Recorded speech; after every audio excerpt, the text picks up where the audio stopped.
talk to the landscape that we don't talk to the landscape architects first before we start our design. So I've always sort of had this collaboration mindset, and I just thought it was so strange that between firms, between even departments, that there wasn't more collaboration. So I did some research into what can we do to improve that, and came across this established model in the accounting industry, which is called the Professional Services Network, and decided to bring that concept to the AEC industry. Gotcha. So it operates as a network and essentially provides shared services. Um, how does that exactly tie in or benefit, I guess, smaller firms within the AEC industry? Yeah, so in our industry, there are a lot of small firms with their niche, and they're operated by usually an owner slash principal engineer. And engineers, they're really good at their craft, but they didn't go to school for business. So what we're trying to do with Archipelago is helping those business owners who are engineers grow their business, and so they can focus on their core competencies and not have to worry too much about the marketing or the back office, IT accounting functions.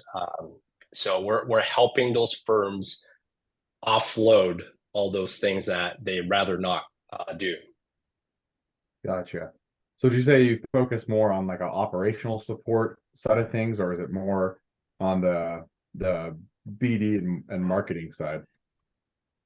We're not doing the marketing yet because we are a new network. So the firms, they have established clientele, and they have their own marketing. So what we're focusing on is more of the back office functions. So we're helping firms streamline their operations.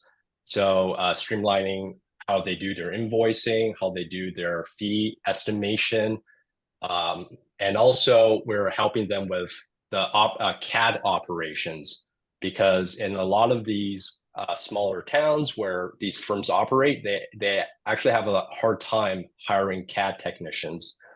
So a lot of times they do the drafting themselves. So we're helping with that by giving them CAD talent. Gotcha. Now, yeah, Trish, if you could go to the next slide.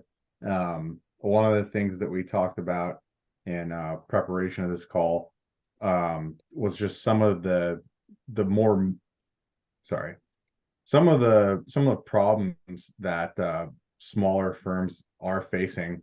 If you want to go into depth a little bit more into that, and look at the kind of bird's eye view with regard to Mhm.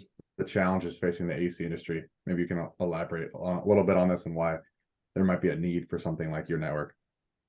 Sure. Yeah. So um, I, I think it's well, it shouldn't be shocking that the um, construction industry, the civil and infrastructure industry is a little bit behind on technology.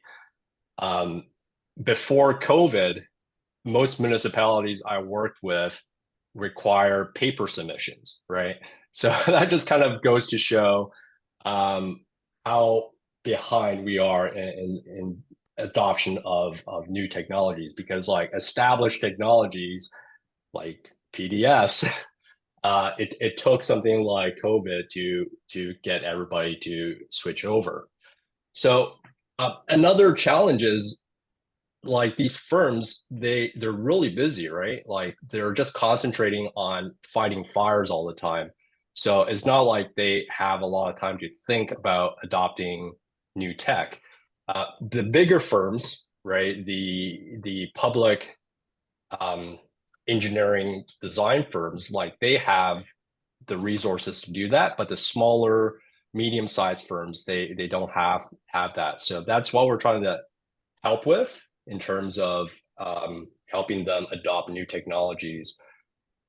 The other thing is, like I said, with smaller firms, there are skill shortages. So they have a hard time hiring locally, right? Because they're in towns where people maybe don't want to move to, and so what we're trying to do there is to find cat talents globally, and to supplement the firm's operations with those people that we source from places like the Philippines. Gotcha. Yeah, I would definitely say that, hiring remotely and hiring overseas is, obviously become more prevalent since COVID, but especially in this industry, there seems to be a shortage within the States and Canada. Like you said, when it comes to CAD technicians, are kind of that skilled labor, or Mhm. niche, if you will. Trish, if you want to roll into the next slide, and you kind of already touched on what you thought some of the solutions were, but maybe you could dive a little bit deeper into how these could be actually implemented in real life with some of these smaller firms. Yeah, so like I said, like there needs to be more investment into new technologies, and firms, they don't really think about innovation and implementing new technologies because they're busy with their day-to-day work. And that's kind of where Archipelago can help, because with Archipelago, you're separating your sort of you know business management, which includes strategy and innovation, from the doing, right? The engineering, the design, and so that's one solution that I see. Another is sort of breaking out of this silo mindset that firms have. Firms see other firms as competition, but I believe that in a lot of cases, there's a lot more opportunities when they partner with other firms and they work within the same system, right? So the typical workflow in like a building project is everybody produces their own drawings, and then it kind of gets mashed together at the end, and then that's when fighting starts, right? Like you move your stuff, I don't want to move my stuff. So I think that you can get a lot better project outcomes, deliverables, if like firms start working together. Gotcha. Yeah, I did a little bit of my own back research too. Funny enough, I actually looked up the definition of the word archipelago, and if maybe that's where you drew your inspiration. It actually means a group of islands. So is that kind of what you were going for in terms of like a unit, or just a grouping, meaning like a grouping of these firms, yeah, that work together in collaboration? Yeah, exactly. So I wanted the company to not be like Archipelago is a network, right? And and and a group of islands are under one country, right? So I wanted that sort of ideal of collaboration, cooperation, everyone moving in one direction, with a singular vision. Like I wanted that to be sort of the vision people think of when they think about the network that we're trying to create. Gotcha. And then yeah, Trish, if you want to jump to the next slide, I think we're just gonna then do a quick glance at what firms could get, and how they could benefit from joining this network. I know you mentioned you're in Canada, but you did say that there's U.S. firms in the network as well, so it's kind of already on a multinational level, if you will. But if you kind of want to just do one quick overview, maybe there's some people that might be interested in seeing what you have to offer. Yeah, so this network is open to firms globally. I'm based in Canada, so it's the logical place to start. But we're also open to U.S. Firms, and also like other firms from other countries. And the reason for that is I think that knowledge sharing can benefit when it goes across, country lines. So, for example, U.S. we in Canada we use a lot of U.S. standards because you guys kind of like have done all the heavy lifting for us, right? Like you've developed the water standards, you develop environmental protection standards, and the US has 10 times the population from Canada. So there's a lot for us to from Canada to learn from the US because you the US created those standards and are using it every single day. So I think that one of the benefits from joining is that sharing of knowledge across country lines, but also like even if you're in the same town, you can share knowledge with each other, like project learnings, for example. What sort of suppliers are what are the supplier prices, for example. Another way small firms can benefit is so I think of like offices as having like, engineering, like day-to-day stuff, but they have to also do all the business stuff, right? Like the marketing and the IT and setting up systems. So that's where we can help with the systems part of your business and also the staffing, not engineering staffing, but the support staffing. Mhm. Um, yeah, and I guess, yeah, sorry. I guess No that's worries, no yeah. worries. Yeah, no, I guess one of the things that comes to mind, obviously you mentioned there's a lot that Canada's learned from the US, but without the kind of Americentrism question, is there anything that um unique that you think Canada's doing just within the building industry that US could learn from at this time? I haven't practiced in the US, so I'm not exactly sure what we're doing that is different. Um, the only thing I can think of is that it's actually still like things we can learn from the US because in Canada we are geographically very concentrated in major cities. We haven't really developed in rural areas. A lot of our rural areas are protected areas, and also the government doesn't really want that. The government policy seems to be towards densification. Mhm. So I think like what Canada can actually learn from U.S. companies is how do we actually, develop more in more rural areas? Because I think part of the reasons we don't do it is that we don't actually have a lot of um, experience doing that, right? So the sort of like risk versus reward of doing that, it's a lot tougher to justify. Mhm.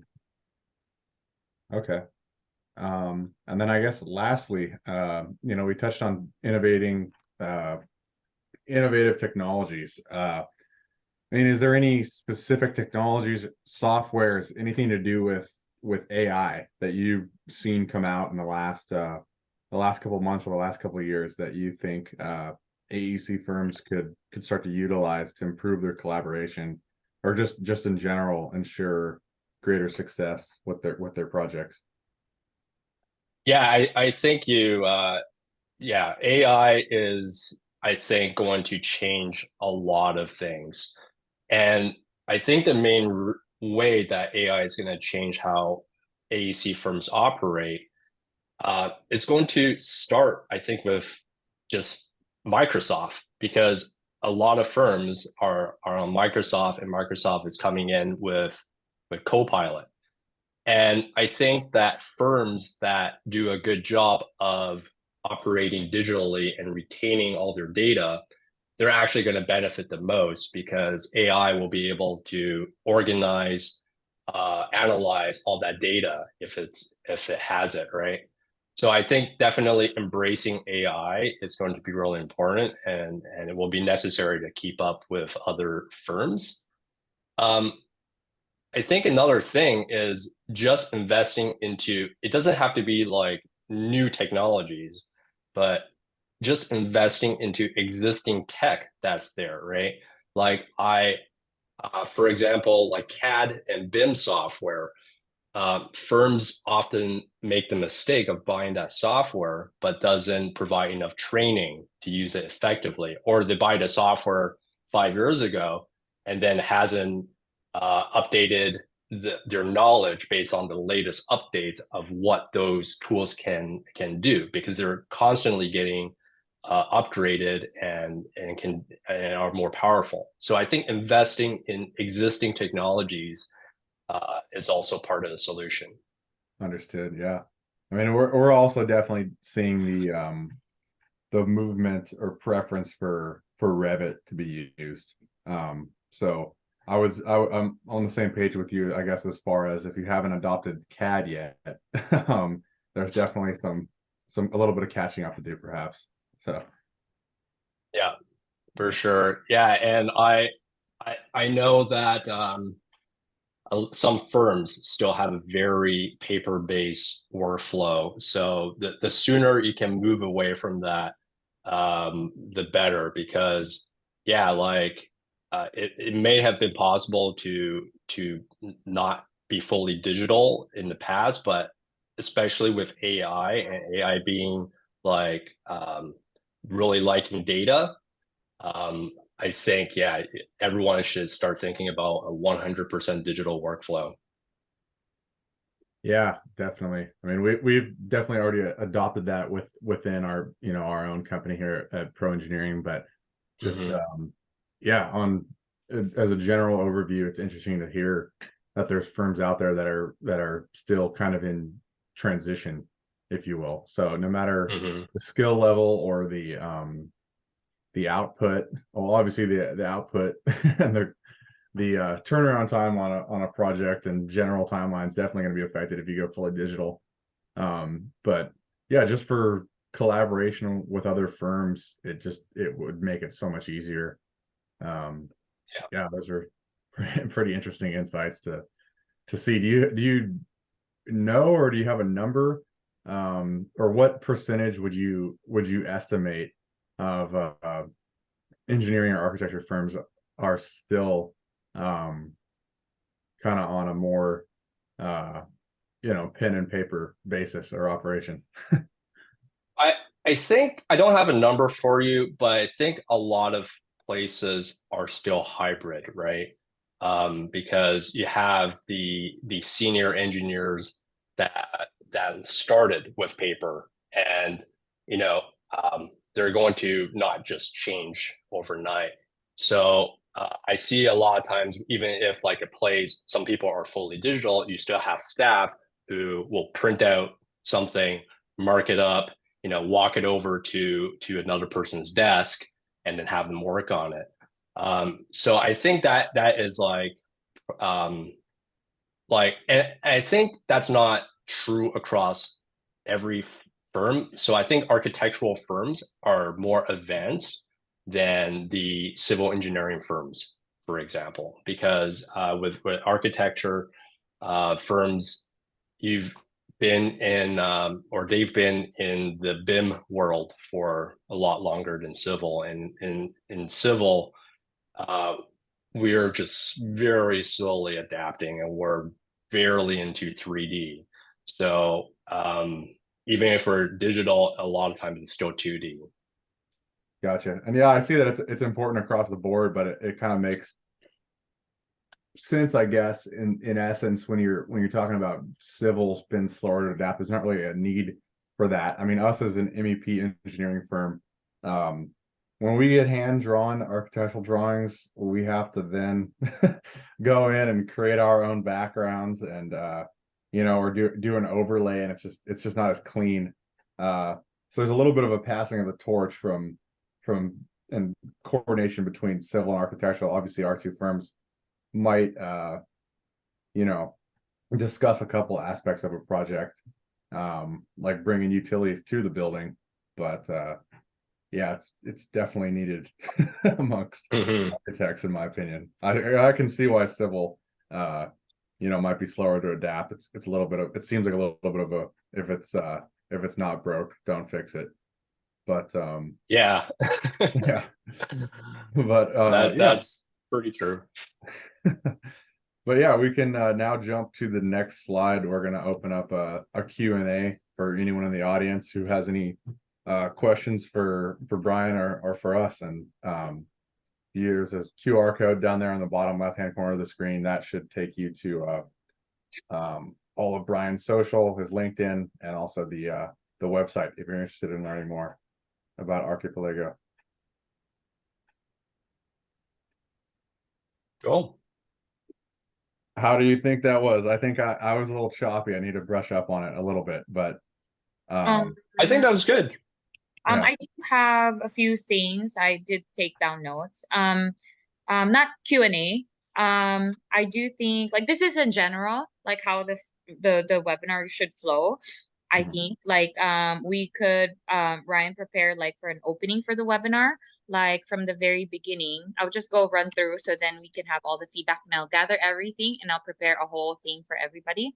From the beginning, we could do something like an opening for the webinar. Maybe we could start a different slide than this. That's just like our Inside AEC webinar series, Just session for one. us. Yeah. Yeah, just for us.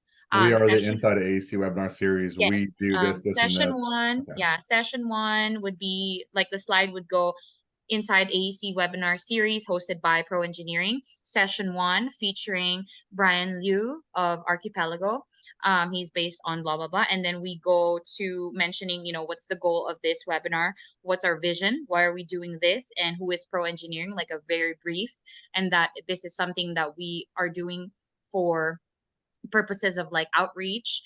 We want to share and open a good healthy community of firms in AEC to get together, stuff like that, all that stuff. And then we can go and introduce the speaker, Brian Liu. Brian, if you do have like um a biography of your professional biography, that would be very nice, so that we can mention your history, where'd you go to school, what's your background aside from like working as a civil engineer, where was there any other experiences that you have in terms of like construction, so that way the or the listeners will be able to relate to you in different points of your career and Yeah. getting you into like your civil engineering and how you become like I know you mentioned it to me that you had a career change along the way, so I think that would be like a pivotal topic that would pick interest of the listeners, so that'd be good. Yeah, I think while So we're on this slide, I'll start, and I can even just go kind of based on the uh general promotion of this. It can be, yeah, like you said, this is session one. Inside AC is a mhm, professional series yeah, built and to, then improve da da da da. And then on this, we can just have, I mean, we don't need to send it out or make no, a million yeah, bullet so it's points from like Brian, but if like he just takes a little bit longer to, yeah, like you said, mhm. to So introduce himself. basically this slide would be like we have our webinar keynote speaker today, Brian Liu. He is the owner and the CEO of Archipelago. It's like stuff like that, and like he's a civil engineer currently practicing in Canada, this and that. Very briefly, whatever like we can mention whatever is in your professional biography, so that'd be really helpful. And then we'll have I think we should maximize like how long do we want this, Ryan, again? Like an hour? Probably no, honestly, I think 30 like minutes? 20, 25, and then open it up for questions. Yeah. Okay, so like after that, right after that, we could drop as a general program and flow for like how we break down like each slide and how we're gonna focus on it. And then we turn over, I feel like we can turn over everything to Brian. So then it doesn't feel like an interview and then there's two hosts, like I want like I think it would be more like there's the highlight is more for Brian, and then he can Yeah. take over and explain what his company is all about. Um, Yeah. very briefly, like the professional services and this and that, and then Brian, you can relate and then transition to the next slide Yeah, on maybe the questions are kind of in between slides. yes. So like Not, yeah. we want to emphasize more about your topic. So then it becomes more focused on an informative degree of saying that like being, you know, being able to identify, like being able to establish Archipelago, you are able to, you know, identify the challenges, the solutions that you have identified throughout your career, and then you're going to emphasize that more on like going into the challenges and stuff like that. This is like a very high level breakdown of the challenges, Mhm. but I think it would be a good idea if you would have like highlights on this, like for example, traditional consulting companies slow adoption of new technologies. You could probably give like a more concrete example For example, of yeah. like, for example, like anything, like for example, you know, and have read about somewhere like an article about this company who had like a really small growth throughout, like say example, like a depression era of like the crisis, and how the current gap, you know, between like for the demand of like infrastructure. I feel like more concrete examples would be more informative, so that the listeners, like for like myself, like, you know, I don't know anything about like the slow adoption of technologies. What are those? What were the changes during like a period of time, and what kind of AEC firms have been affected? Was it more like, is it more going to be like on the architectural firm side, engineering firm side, or like the gen cons or the supplier side?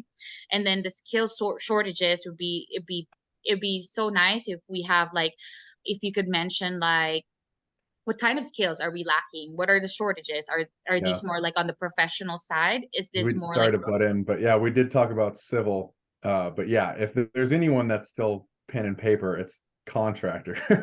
yeah. Yeah. So like So and in terms of like smaller towns, what are we talking about? Are we talking about like the towns that are more like on the side where it's still underdeveloped because it's there's no reach there for like, in terms of like what are the factors of what makes the skill shortage eminent in that area or small town, so we call like it's a high level. So I think that the details would give more credibility and like the an emphasis on the topics, and then the solutions would be like the applications on this. What are the examples of like when this company actually applied, or you can relate it to the company that you have right now, like when you were able to apply all these solutions, what happened, you know, like yeah, what are the maybe a more statistics. result or Yeah, like a more result oriented like emphasis on the topic, so then it'll have more like it will open up more questions on the Q&A, and I'm pinpointing this so we can have more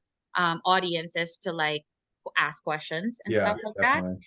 Yeah, and Also, then there's kind of a divide between the challenges paced and the solution. It was fine. Obviously, there's going to be a little bit of it, but maybe it's more go through each challenge and then go through each yeah, solution. I think we were or kind we of could do we like were a kind of side off by sync just a side. little bit in the slides. Like I was, and Mhm. it's partially due to me. Or Brian, you did great, but I was like, oh, and then what did you do about that? But we were kind of like one I slide's think, challenges, one yeah, slide is solutions. we So could do like a side by side of the challenges and solutions. I think that would be great for Brian to go back and forth, and then like for Brian to just go on with the with like how he wants the webinar to go forward, and then you can have the slide control. I think that would be best, and then the program flow. Okay. Yeah. yeah, Okay, so I'll be kind of like doing more of like a talk versus an Mhm. interview. yeah. Okay. I'll ask some Excellent. questions maybe in between the slides, just so it's not if it's so it's not just you talking for 20 straight minutes, but Yeah. I'll pinpoint. I can send you an email. We got about 2 minutes and we gotta go jump on this other call, but Mm. I'll send you maybe the deck marked up with like in between like transition questions that can like get you to the next slide, basically. Like maybe Mhm. answer, and then it gets you to the next one. And then but I think we did pretty good. Maybe we wanna now that we've Just figured this polishing, out. just polishing so that it Yeah.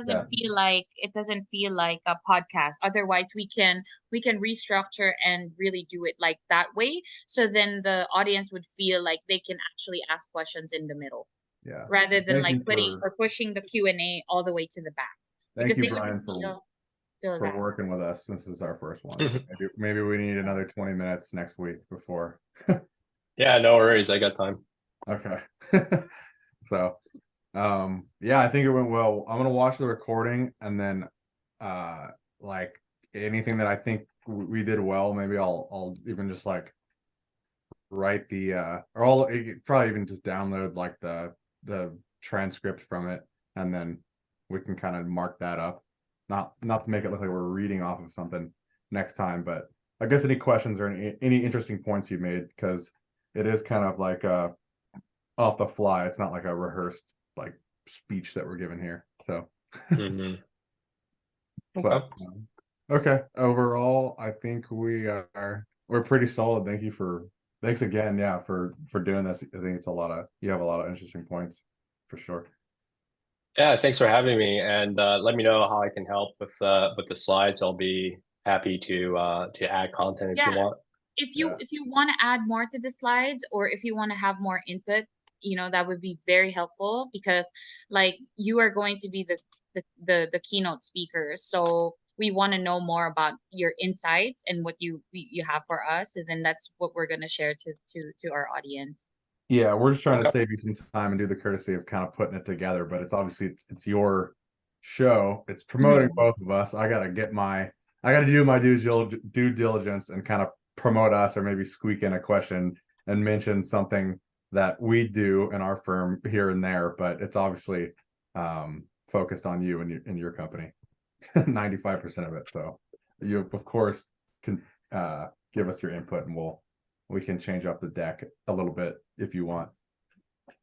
Yeah, I'll give more concrete examples to put into the slides. Okay.